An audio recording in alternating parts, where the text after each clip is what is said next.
Hey, what's going on guys, TheBrokenMachine here. So it seems my last video on controlling the engagement was met with some confusion. Today I'm going to clear things up and hopefully you'll understand what I was trying to say. So, controlling the engagement, let's explain the concept a little further. In the game, there are certain predictable elements, and you can use the knowledge of these to your advantage. For example, in a game of Rush on Operation Locker, the attackers come from one side of the map and the defenders come from the other. So at some point, these two sides will come to engage with each other. In a perfect scenario where both teams spawn in perfectly, they will see each other here at the same time each side enters the room. So we can use this knowledge to control the engagement against the opposing side. For example, you could jump onto this spot here and shoot anyone coming through the doorway. Quite simply put, that is controlling the engagement. You're making a conscious decision in how you will engage with your opponents and not fall into any traps that they may have set up. In my previous video, I used that knowledge of where the two teams would see each other and decided to push through to the middle of the map. This is still controlling the engagement, but in a more aggressive manner. I'm not letting the enemy team decide where they engage with me, but where I engage with them.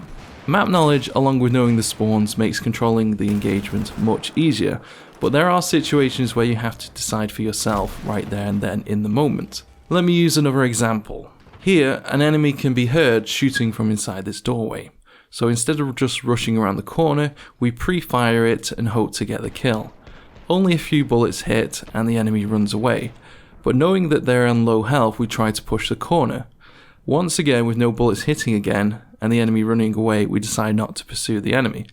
The reason is they are likely to be watching where I could come from. So we need to do something fancy, and that is where skill and map knowledge comes in.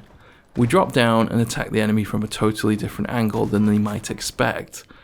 Here, we're controlling the engagement. We're not playing into the enemy's hands, we decide how we're going to engage.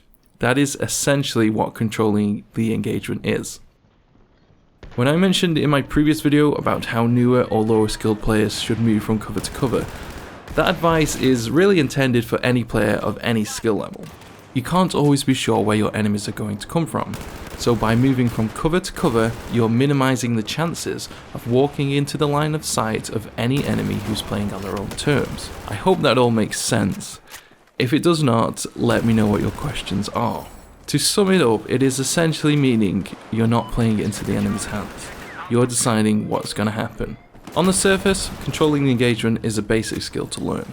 My video on flanking successfully is certainly a way of controlling the engagement. If you haven't seen that, be sure to subscribe and go check it out on my channel. That's all from me today. Catch you later guys. Take it easy and I'll see you in the next one. Goodbye.